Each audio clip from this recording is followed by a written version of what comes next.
ಹಿಂದಿನ ಭಾಗದಲ್ಲಿ ನಾವು ಲವಕುಶರು ಆಶ್ರಮದಲ್ಲಿ ಯಾವ ರೀತಿ ಬೆಳೆದು ದೊಡ್ಡವರಾದರು, ಅವರು ಯಾವ ರೀತಿ ವಿದ್ಯಾಭ್ಯಾಸಗಳನ್ನು ಪೂರ್ಣಗೊಳಿಸಿದರು ಮತ್ತು ವಾಲ್ಮೀಕಿ ಋಷಿಗಳು ತಮ್ಮ ಜವಾಬ್ದಾರಿಯನ್ನು ಲವಕುಶರಿಗೆ ವಹಿಸಿ, ಅಂದರೆ ಆಶ್ರಮದ ಎಲ್ಲ ಜವಾಬ್ದಾರಿಯನ್ನು ಲವಕುಶರಿಬ್ಬರಿಗೂ ವಹಿಸಿ ವರ್ಣಲೋಕಕ್ಕೆ ಹೋಗಿದ್ದನ್ನು ಹಿಂದಿನ ಭಾಗದಲ್ಲಿ ನಾವು ನೋಡಿದ್ದೇವೆ. ಇಂದು ಲವಕುಶರು ಯಾವ ರೀತಿ ಅಶ್ವಮೇಧದ ಕುದುರೆಯನ್ನು ಕಟ್ಟಿ ರಾಮ ಲಕ್ಷ್ಮಣರನ್ನು ಎದುರಿಸಿದರು ಎಂಬುದರ ಬಗ್ಗೆ ತಿಳಿಯೋಣ. ಅಶ್ವಮೇಧದ ಕುದುರೆ. ಸೀತೆಯ ಮಕ್ಕಳು ಆಶ್ರಮದಲ್ಲಿ ಬೆಳೆಯುತ್ತಿರುವಾಗ ಅತ್ತ ಶ್ರೀರಾಮ ಅಯೋಧ್ಯೆಯಲ್ಲಿ ಸೀತೆಯನ್ನು ನೆನೆದು ಸಂಕಟ ಪಡುತ್ತಿದ್ದನು. ಸದಾ ಆತನಿಗೆ ಒಂದಲ್ಲ ಒಂದು ಚಿಂತೆ. ಅವನು ಅಶ್ವಮೇಧ ಯಾಗವನ್ನು ಮಾಡಲು ನಿಶ್ಚಯಿಸಿದನು. ಅಶ್ವಮೇಧವು ಸುಲಭವಾದ ಯಾಗವಲ್ಲ. ಲೋಕದಲ್ಲೆಲ್ಲ ಅತ್ಯಂತ ಶೂರನಾದ ರಾಜನು ಮಾತ್ರ ಇದನ್ನು ಕೈಗೊಳ್ಳಬಹುದು. ಶ್ರೀರಾಮನು ನಿಜವಾಗಿಯೂ ಮಹಾಶೂರ. ಆದ್ದರಿಂದ ಆತನು ಈ ಯಾಗದ ದೀಕ್ಷೆಯನ್ನು ಕೈಗೊಂಡನು. ಗಂಗೆಯ ದಡದಲ್ಲಿ ಯಾಗದ ಮಂಟಪವು ಸಿದ್ಧವಾಯಿತು. ಆತನು ಯಾಗದ ಕುದುರೆಯನ್ನು ಪೂಜಿಸಿದನು. ಅದರ ಹಣೆಯ ಮೇಲೆ ಬಂಗಾರದಿಂದ ಮಾಡಿದ ಒಂದು ಹಲಗೆಯನ್ನು ಕಟ್ಟಲಾಯಿತು. ಅದರಲ್ಲಿ ಕೌಸಲ್ಯೆಯ ಮಗನಾದ ಶ್ರೀರಾಮಚಂದ್ರನ ಯಾಗದ ಕುದುರೆ ಇದು. ಜಗತ್ತಿನಲ್ಲೆಲ್ಲ ಆತನೇ ಮಹಾಶೂರ.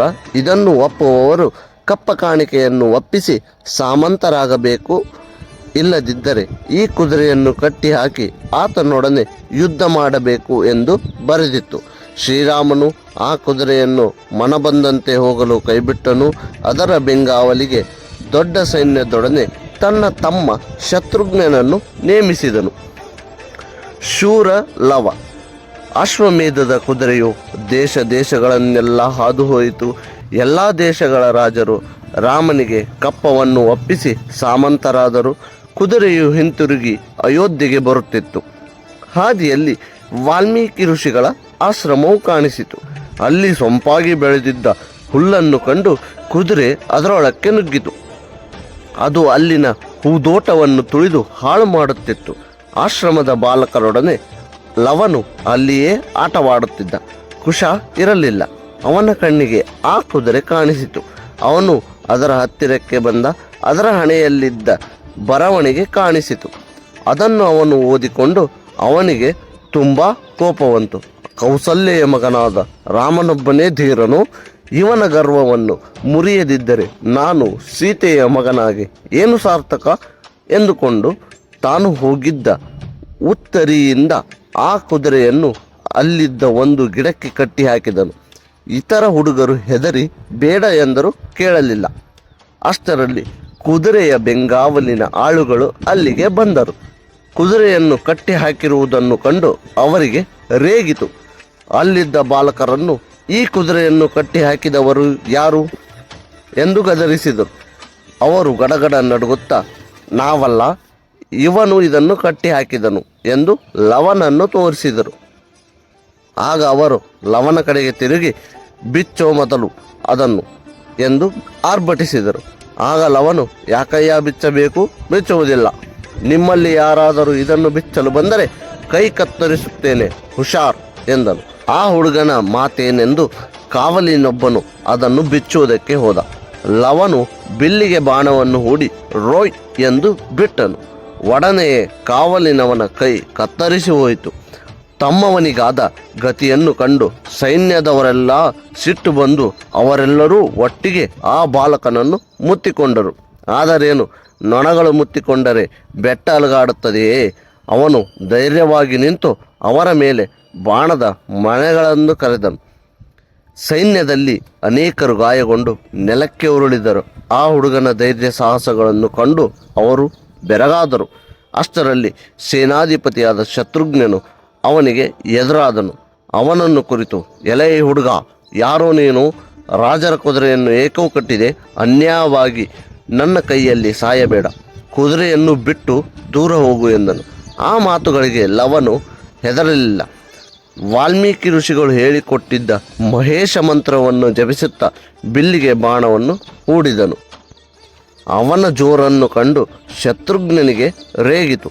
ಆತನೂ ಬಿಲ್ಲನ್ನು ಕೈಗೆತ್ತಿಕೊಂಡು ಅಷ್ಟರಲ್ಲಿ ಲವನು ಬಾಣವನ್ನು ಬಿಟ್ಟು ಅವನ ಬಿಲ್ಲನ್ನೇ ಕತ್ತರಿಸಿದನು. ಶತ್ರುಘ್ನಿಗೆ ಹುಡುಗನ ಧೈರ್ಯವನ್ನು ಕಂಡು ಅಚ್ಚರಿಯಾಯಿತು. ಅದರ ಜೊತೆಗೆ ಕೋಪವೂ ಬಂತು. ಆತನು ಬೇರೊಂದು ಬಿಲ್ಲನ್ನು ಕೈಗೆತ್ತಿಕೊಂಡು ಭಯಂಕರವಾದ ಬಾಣವೊಂದನ್ನು ಲವನ ಮೇಲೆ ಬಿಟ್ಟನು. ಲವನು ಆ ಬಾಣವನ್ನು ಕತ್ತರಿಸಿದನು. ಆದರೆ ಆ ಬಾಣದ ಅರ್ಧ ಮಾತ್ರ ಕತ್ತರಿಸಿ ನೆಲಕ್ಕೆ ಬಿತ್ತು. ಚೂಪಾದ ಇನ್ನರ್ಧ ನೇರವಾಗಿ ಬಂದು ಲವನ ಎದೆಗೆ ನಾಟಿಕೊಂಡಿತು. ಒಡನೆಯೇ ಹಾ ಎಂದು ಆ ಹುಡುಗ ನೆಲಕ್ಕೆ ಉರುಳಿದ.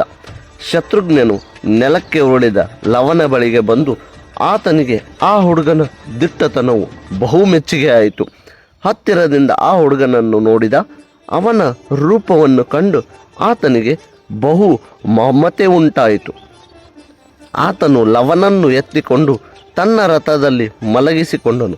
ಗಿಡಕ್ಕೆ ಕಟ್ಟಿದ್ದ ಕುದುರೆಯನ್ನು ಸೇವಕರು ಬಿಚ್ಚಿದರು. ಎಲ್ಲರೂ ಆ ಕುದುರೆಯನ್ನು ಮುಂದೆ ಮಾಡಿಕೊಂಡು ಅಯೋಧ್ಯೆ ಕಡೆ ಪ್ರಯಾಣ ಮಾಡಿದರು. ಬೆನ್ನಟ್ಟಿದ ಕುಶ ಲವನಿಗಾದ ಗತಿಯನ್ನು ಕಂಡು ಅವನ ಜೊತೆ ಋಷಿಕುಮಾರರಿಗೆ ಬಹಳ ಭಯವಾಯಿತು. ಅವರು ಗೊಳೋ ಎಂದು ಅಳುತ್ತಾ ಆಶ್ರಮಕ್ಕೆ ಓಡಿ ಬಂದರು. ಅವರು ಸೀತಾದೇವಿಯನ್ನು ಕಂಡು ನಡೆದ ಸಂಗತಿಯನ್ನು ತಿಳಿಸಿದರು. ಅದನ್ನು ಕೇಳಿ ಆಕೆಗೆ ಬಹು ಸಂಕಟವಾಯಿತು. ನನ್ನ ಕಂದನ ಗತಿ ಏನಾಗುವುದು ಎಂದು ಆಕೆ ಗಳಗಳ ಅತ್ತಳು. ವಾಲ್ಮೀಕಿ ಋಷಿಗಳು ಆಶ್ರಮದಲ್ಲಿಲ್ಲದಿರುವಾಗ ಹೀಗಾಯಿತಲ್ಲ ಎಂದು ಆಕೆ ವ್ಯಥೆಪಟ್ಟಳು. ಮುಂದೆ ಏನು ಮಾಡಬೇಕೆಂದು ತೋಚದೆ ಆಕೆ ಕೈ ಹಿಸಿಕೊಂಡಳು. ಅಶ್ವಮೇಧದ ಕುದುರೆಯನ್ನು ಲವನು ಕಟ್ಟಿ ಹಾಕಿದಾಗ ಕುಶನು ಆಶ್ರಮದಲ್ಲಿರಲಿಲ್ಲ. ಅವನು ಸಮಿತ್ತುಗಳನ್ನು ತರಲು ಕಾಡಿಗೆ ಹೋಗಿದ್ದನು. ಆತನು ಹಿಂತಿರುಗಿದಾಗ ಸೀತೆಯು ಅಳುತ್ತಿರುವುದನ್ನು ಕಂಡನು. ಅದನ್ನು ಕಂಡು ಅವನಿಗೆ ಗಾಬರಿಯಾಯಿತು. ಅವನು ಏಕಮ್ಮ ಅಳುತ್ತಿರುವೆ, ಯಾರು ಏನು ಮಾಡಿದರು ಎಂದು ಆಕೆಗೆ ಕೇಳಿದನು. ಆಕೆ ಬಿಕ್ಕಿ ಬಿಕ್ಕಿ ಅಳುತ್ತಾ ನಡೆದ ಕಥೆಗಳನ್ನೆಲ್ಲ ಹೇಳಿದಳು. ಅದನ್ನು ಕೇಳಿ ಕುಶನು ಕೆರಳಿ ಕೆಂಗಂಡವಾದನು. ಅವನು ಅಮ್ಮ ಹೆದರಬೇಡ, ತಮ್ಮನನ್ನು ಹಿಡಿದುಕೊಂಡು ಹೋದವನು ಯಮನೇ ಆಗಿದ್ದರೂ ಅವನ ಮಗ್ಗಲು ಮುರಿಯುತ್ತೇನೆ. ರಾಜರು ಗೀಜರು ನನಗೆ ಲೆಕ್ಕಕ್ಕಿಲ್ಲ, ಕೊಡು ನನ್ನ ಕವಚ ಬಿಲ್ಲು ಬಾಣಗಳನ್ನು ಎಂದು ಅಬ್ಬರಿಸಿದನು. ಒಡನೆ ಅವನ ತಾಯಿ ಕವಚಗಳನ್ನು ತಂದು ತೊಡಿಸಿದಳು. ಅವನು ಬಿಲ್ಲು ಬಾಣಗಳನ್ನು ತಂದುಕೊಟ್ಟಳು. ಕುಶನು ಹೋಗಿ ಬರುವನೆಂದು ಹೇಳಿ ತಾಯಿಗೆ ನಮಸ್ಕರಿಸಿ ಆಕೆ ಜಯವಾಗಲಿ ಎಂದು ಹಾರೈಸಿದಳು. ಕುಶನು ಸೈನ್ಯವನ್ನು ಬಿರುಗಾಳಿಯಂತೆ ಬೆನ್ನಟ್ಟಿಕೊಂಡು ಹೋದನು. ಅದರ ಹತ್ತಿರಕ್ಕೆ ಹೋದವನೇ ನಿಲ್ಲಿ ನಿಲ್ಲಿ ಎಂದು ಕೂಗಿದನು. ಸೈನ್ಯದವರು ಅವನ ಕೂಗನ್ನು ಕಿವಿಗೆ ಹಾಕಿಕೊಳ್ಳಲಿಲ್ಲ. ತಮ್ಮ ಪಾಡಿಗೆ ತಾವು ಮುಂದೆ ಹೋಗುತ್ತಿದ್ದರು.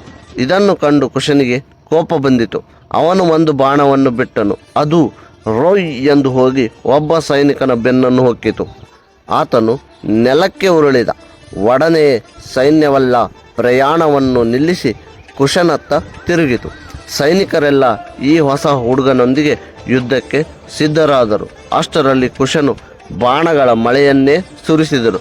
ಅನೇಕ ಸೈನಿಕರು ಆ ಬಾಣಗಳಿಗೆ ತುತ್ತಾಗಿ ನೆಲಕ್ಕುರುಳಿದರು. ಆಗ ಶತ್ರುಘ್ನನು ಅವನ ಕಡೆ ತಿರುಗಿ, ಎಲೆ ಜಿಂಕೆ ಮರಿ, ಹುಲಿಗಳ ಮೇಲೆ ಯುದ್ಧಕ್ಕೆ ಬಂದಿರುವೆಯಾ ಎಂದನು. ಕುಶನು ನಗುತ್ತಾ, ನೀನು ಹುಲಿಯಲ್ಲ ನರಿ, ನಾನಿಲ್ಲದಿದ್ದಾಗ ನನ್ನ ತಮ್ಮನನ್ನು ಕದ್ದುಕೊಂಡು ಹೋಗುತ್ತಿರುವೆ ಎಂದನು. ಹಾಗೆ ಹೇಳುತ್ತಲೇ 4 ಬಾಣಗಳನ್ನು ಬಿಟ್ಟನು. ಶತ್ರುಘ್ನನ ರಥದ 4 ಕುದುರೆಗಳು ನೆಲಕ್ಕೆ ಉರುಳಿದವು. ಮತ್ತೊಂದು ಬಾಣ ಅವನ ಸಾರಥಿಯನ್ನು ನೆಲಕ್ಕೆ ಕೆಡವಿತು.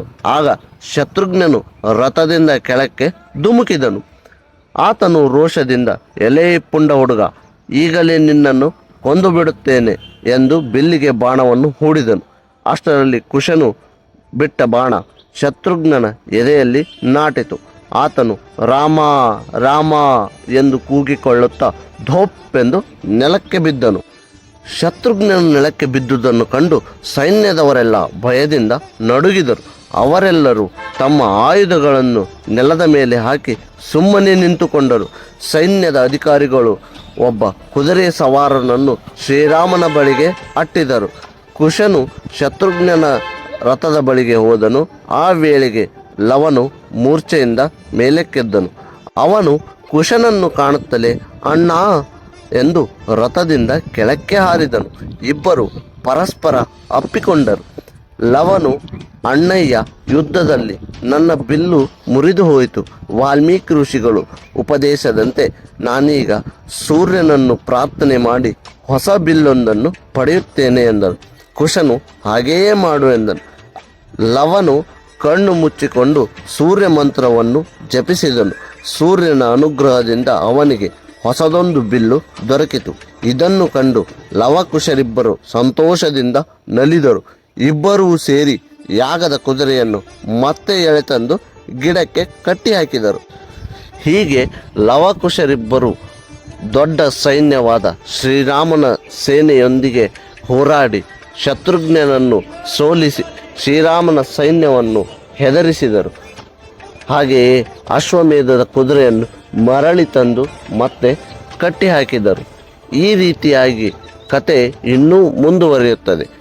ಮುಂದೆ ಏನಾಗುತ್ತದೆ, ಶತ್ರುಘ್ನನ ಸೈನಿಕನು ಹೋಗಿ ಶ್ರೀರಾಮನಲ್ಲಿ ಮತ್ತು ಲಕ್ಷ್ಮಣನಲ್ಲಿ ಆದ ವಿವರಗಳನ್ನೆಲ್ಲ ವಿವರಿಸುತ್ತಾನೆ. ಹೀಗೆ ಮುಂದಿನ ಭಾಗವನ್ನು ನಾವು ತಿಳಿಯಬೇಕೆಂದರೆ ನೀವು ನಮ್ಮ ಚಾನಲ್ ಆದ ಸವಿ ಥಿಂಗ್ಸನ್ನು ಸಬ್ಸ್ಕ್ರೈಬ್ ಮಾಡಬೇಕು. ನೀವು ಮಾಡುವ ಒಂದು ಸಬ್ಸ್ಕ್ರೈಬ್ನಿಂದ ನಮಗೆ ಇನ್ನೂ ಹೆಚ್ಚಾದ ಈ ಥರದ ಉಪಯುಕ್ತ ಮಾಹಿತಿಗಳನ್ನು ನಿಮಗೆ ತಲುಪಿಸಲು ಸಹಾಯವಾಗುತ್ತದೆ. ಈ ಕಥೆಯಲ್ಲಿ ಏನಾದರೂ ಲೋಪದೋಷವಿದ್ದರೆ ದಯಮಾಡಿ ಕ್ಷಮಿಸಿ. ನಮ್ಮ ಚಾನಲನ್ನು ಸಬ್ಸ್ಕ್ರೈಬ್ ಮಾಡಿ, ಶೇರ್ ಮಾಡಿ, ಕಮೆಂಟ್ ಮಾಡಿ. ಧನ್ಯವಾದಗಳು.